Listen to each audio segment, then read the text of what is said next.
안녕하세요. 안나의 백지 편지 안나입니다. 안녕하세요. 최영란입니다. 60대를 살아가는 여인들의 이야기를 전하는 안나의 백지 편지.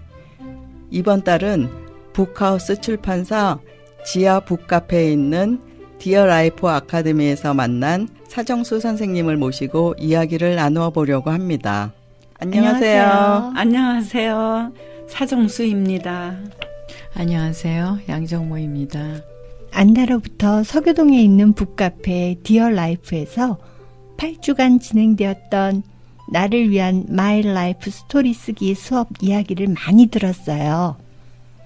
수업도 좋지만 수업 후에 70이 넘으신 인생 선배 두 분과 식사를 같이 하고 차 마시며 듣는 이야기가 재미있어 목요일마다 가는 수업이 더욱 기다려진다고 하더군요. 두 분 함께 자리해 주셨는데 오늘은 사정수 선생님의 이야기를 들어보겠습니다. 반갑습니다. 반갑습니다. 네, 맞아요. 우리는 지하철 멤버라고 하기로 했어요. 저도 그 시간이 즐겁거든요. 또 꿈에도 생각하지 않았던 일인데 이 시간이 꿈만 같습니다. 좋은 날은 좋은 시간, 좋은 사람과 같이 온다고 하잖아요. 오늘을 두고 한 말 같습니다. 어제 저녁 잠도 못 잤어요. 처음 해보는 일이라 정말 가슴도 뛰고 잠도 안 오고 그러더라고요. 하여튼 고맙습니다. 네.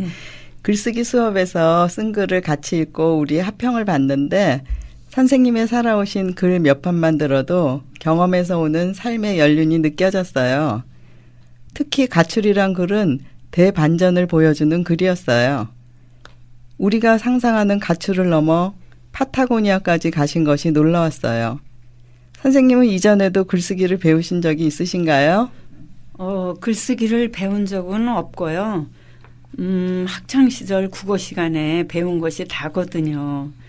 사실 초등학교 6년을 아버지가 선생님이셔서 시골에서 보냈어요. 어린 시절 시골에서 보낸 것이 저에게는 많은 상상력을 갖게 했거든요. 이를테면 시골에서 그 시골 친구들과 같이 뛰놀면서 푸른 하늘 아래서 잠자리도 잡아보고 매미도 잡으러 다녀보고 또 송충이도 잡아봤고 또 길 옆에 코스모스도 심어봤고 또 봄이면은 친구들과 같이 바구니를 들고 들로 뛰어나가가지고 봄나물도 많이 달래, 냉이, 꽃다지 많이 캤죠. 그래서 그런지 시골에서 살던 저의 생활이 지금 나이 먹어서도 많이 도움이 되고 그때를 생각하면 항상 즐겁죠. 네. 선생님께서는 주로 어떤 글들을 쓰고 싶으셔서 글쓰기를 시작하셨는지 궁금해요. 우리가 살면서 슬프고 힘들고 또 기쁜 일 그런 게 있잖아요. 누구든지 편편한 길을 왔다고는 볼 수 없죠. 우리의 삶이. 그래서 이제 또 여행을 좋아하다 보니까 여행을 가서 또 남기고 싶은 글들이 생기면은 그런 것들을 다 글로 메모를 해놨었어요. 그랬더니 지금에 와서는 그게 글이 적어놓은 게 한 편의 글이 되더군요. 그래서 그거를 읽으면서 다시 그때의 시간으로 다시 되돌아가서 또 느끼는 게 또 틀려지고 그래서 메모를 많이 하죠. 아유, 참 좋은 습관이시네요, 그건. 작가 준비를 하셨습니다. 네, 작가가 될 겁니다. 선생님 글 속에 콜만의 노래, 킬리만자로의 트레킹, 인도 기행 등 여행 이야기가 많았고 수업 후에 뒤풀이 때 선생님께서 소련 엘브루즈 산악 등반 중에 위기의 순간을 이야기해 주셨는데 가슴 졸이면서 듣기도 했는데 기억에 남는 에피소드가 궁금합니다. 소련 하면은 보드카가 유명하잖아요. 네. 근데 제가 그런 일이 있고 난 저녁에 우리 일행들이 6명이 갔는데 그 보드카를 저 빼고 5명이 6병을 마셨어요. 그리고는 제가 만약에 크레바스에 빠졌을 때 영영 사라졌을 때는 자기들은 좋아하는 산을 영영 이제 빠이빠이를 했을 거라고 그러면서 살아온 게 정말 기적 같다고 하면서 어깨동무하고 그날 엄청 많이 울었어요. 네. 그런데 이제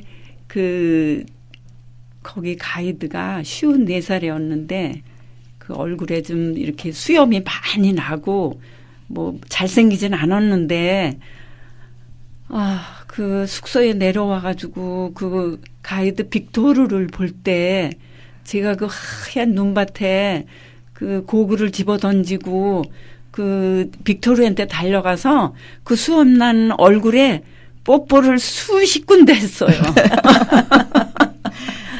아니 어떻게 하다가 크레바스에 떨어지시게 되셨어요?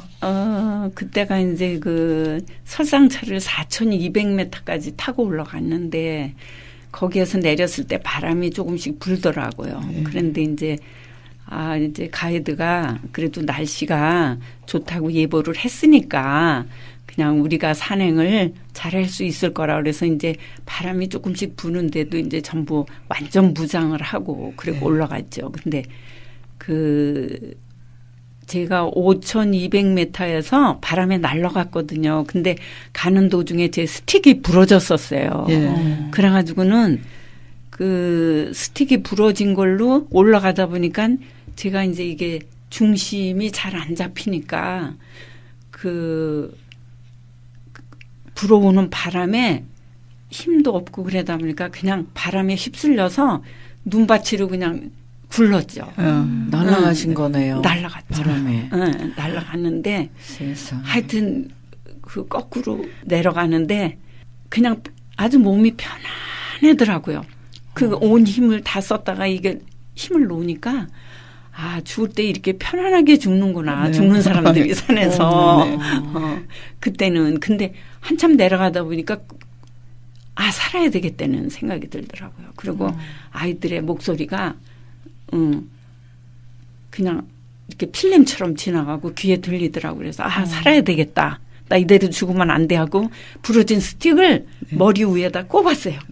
꼽고 일어났죠.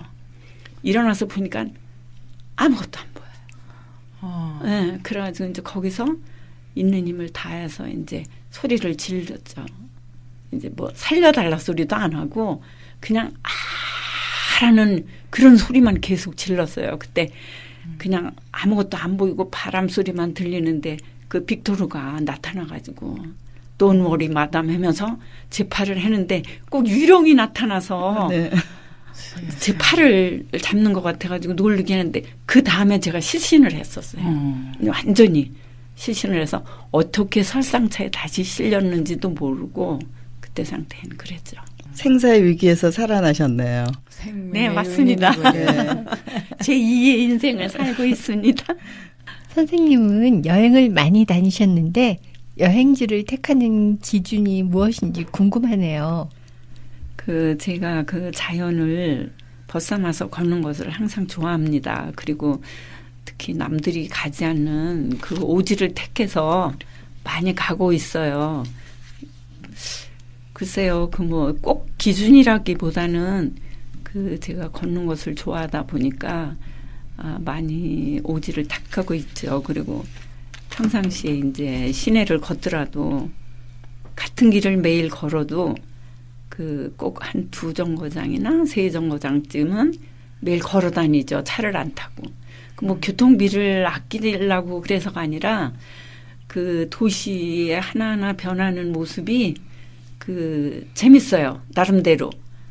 커피숍이 새로 생기고 큰 건물이 다시 생기고 또 없던 거가 또 다시 들어와 있고 이게 도시가 참 며칠마다 바뀌고 그러는 모습이 저한테는 그게 굉장히 흥미로워요. 네. 다방면으로 네. 관심이 참 많으시다. 네. 사물 관찰도 하시고 건강도 챙기시고 일석이조시네요. 네, 맞습니다. 많은 이야기를 글로 풀어나가기 시작하셨는데 글쓰기를 하시면서 일상도 많이 달라지셨을 것 같아요. 많이 달라졌죠. 제가 하는 일이 뭐 취미가 많아요. 뭐 라인 댄스도 하고 탁구도 치고 또 산에도 가고 기타도 치고 친구도 만나야 되고 하여튼 매일 일상이 하여튼 거의 빡빡하게 짜여 있죠. 그런데 이 글 쓰고 나서부터는 줄였습니다. 왜냐하면은 그 글쓰기를 하다 보니까 그냥 보통 이렇게 쓰는 글이 아니라 선생님한테 강의 듣고 쓰다 보면은 글 하나를 쓰고 한 줄을 쓰더라도 많이 생각하고 쓰게 되더라고요. 그리고 내가 모르는 거를 찾아서 자꾸 적게 되고 그러다 보니까 시간이 많이 걸려요. 그래서 어떤 때는 갔다 와서 막 저녁 시간도 넘겨가지고 시간 가는 줄 모르고 그렇게 적을 때도 있죠. 그럼 선생님의 글 한 편을 잠시 들어보고 다시 이야기를 나누어 보도록 하겠습니다. 가출. 전철을 탔다. 창밖에는 눈이 조금씩 휘날리고 있었다. 펑펑 쏟아지면 속이라도 후련해질 텐데 내리다 그칠 것만 같다. 자리가 있어도 앉지 않았다. 뺨 위로 뜨거운 액체가 쉴 사이 없이 흘러내렸다. 갇혀있던 공간에서 벗어났다. 어머니의 목소리가 귓가에 맴돌았다. 입술을 깨물어도 자꾸 눈물이 흘렀다. 참아왔던 것이 폭발했다. 후회를 했지만 한편으로는 홀가분했다. 어머니 병간호한 지도 30년이 지났다. 짐은 무거웠지만 끝까지 잘해드려야 한다는 마음뿐이었다. 또 잘해드려야만 집안이 편할 것이라고 믿었다. 마음 다치는 일도 있었다. 몇 시간 지나면 이해를 하곤 했다. 하기 싫을 때도 있었다. 핑계 댈 줄도 몰랐다.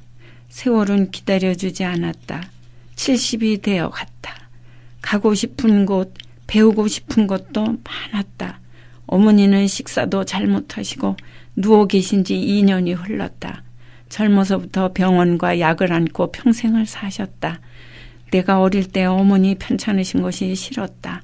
친구 어머니 건강하신 모습이 부러웠다.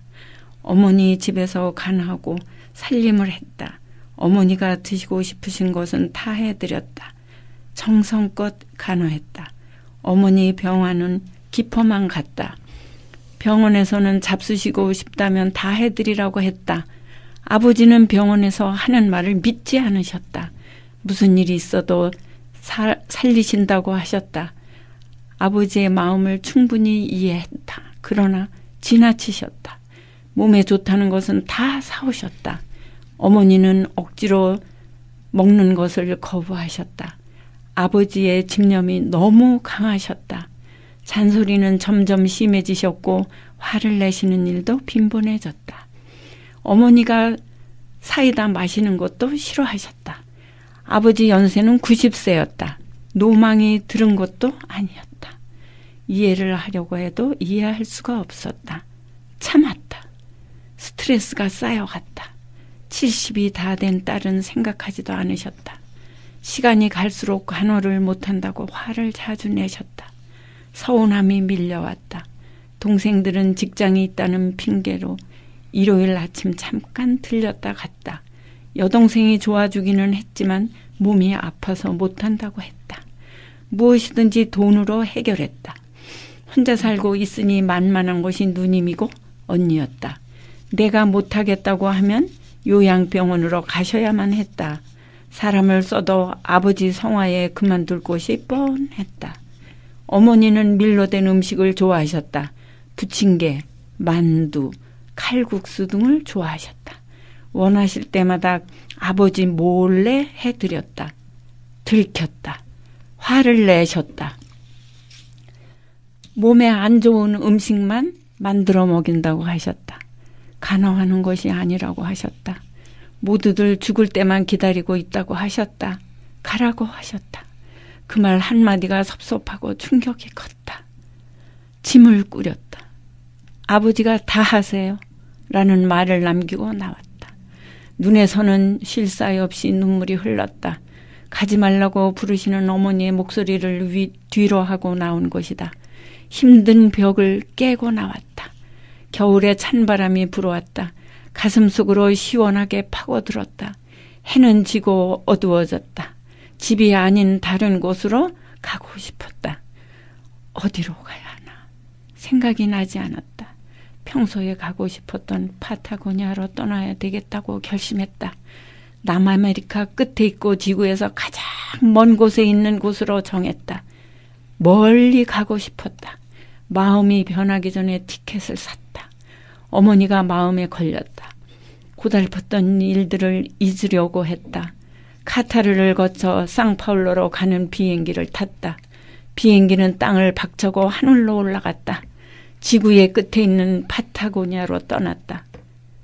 파타고니아에서 돌아온 후 어머니는 5개월 더 사시고 돌아가셨다. 처음이자 마지막으로 불효했던 일이었다.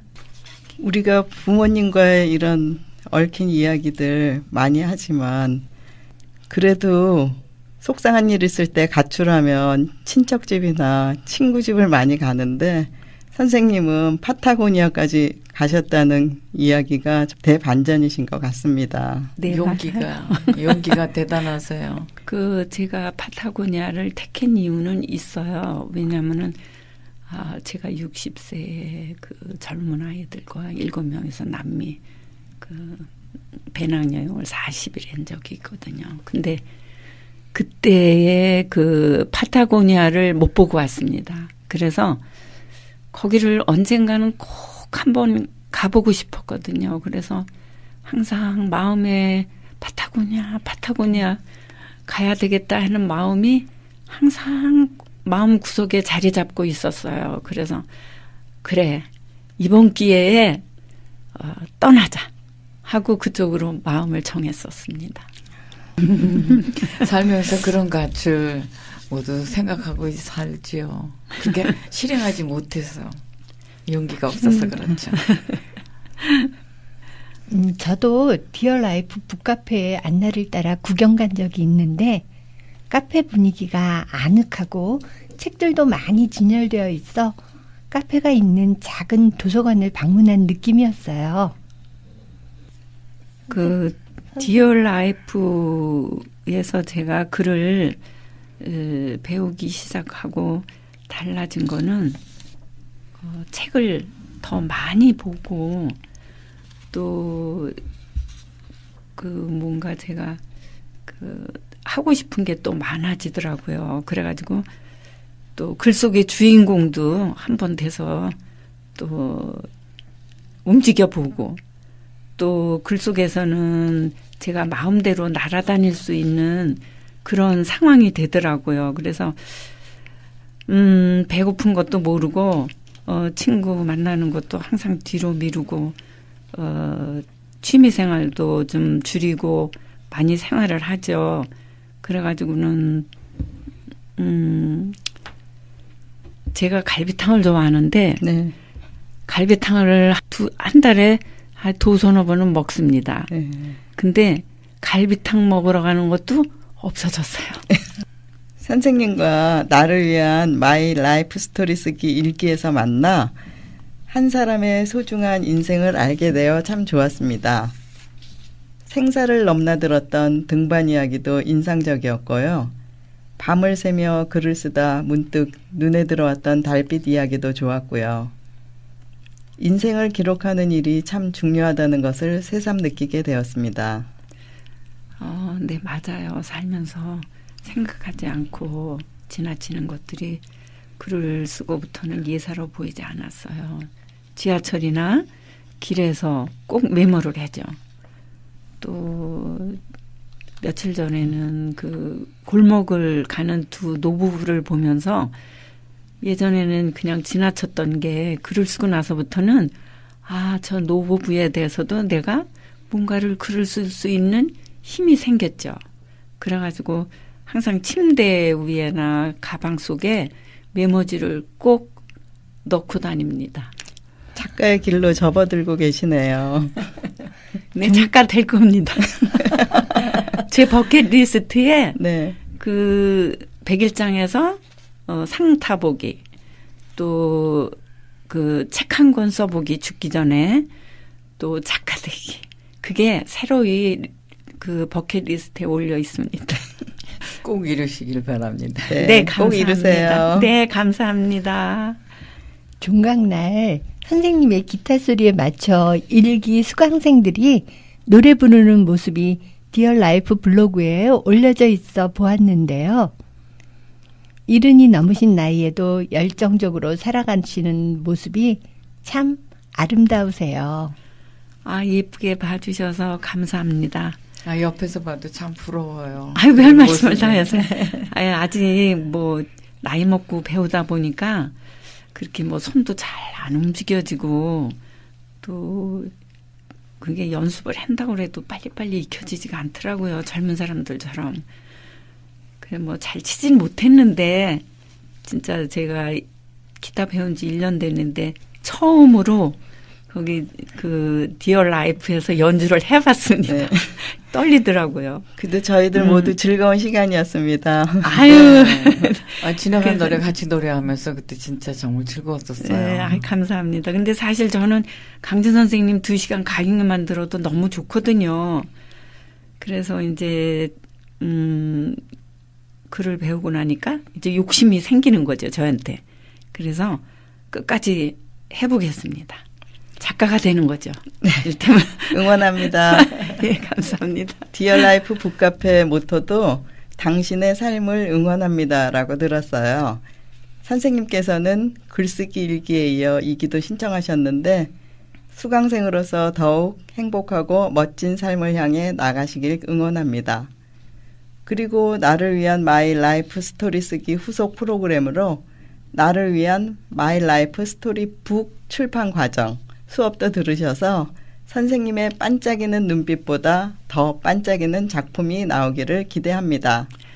네, 고맙습니다. 초대해 주셔서 더욱 감사하고요. 열심히 하겠습니다. 포기는 없습니다, 저에게. 네, 감사합니다. 응원합니다. 네, 고맙습니다. 깊은 연륜과 그 무엇으로도 대체할 수 없는 열정으로 살아오신 사정수 선생님의 삶을 부분적으로나마 접해본 시간이었어요. 소포클레스가 말했죠. 늙어가는 사람만큼 인생을 사랑하는 사람은 없다라고. 오늘도 인생을 사랑하고 열심히 인생의 길을 닦고 계시는 사정수 선생님. 함께 해주셔서 감사합니다. 늘 젊고 아름답게 사시길 바랍니다. 감사합니다. 감사합니다. 지금까지 안나의 백지편지 24번째 이야기였습니다.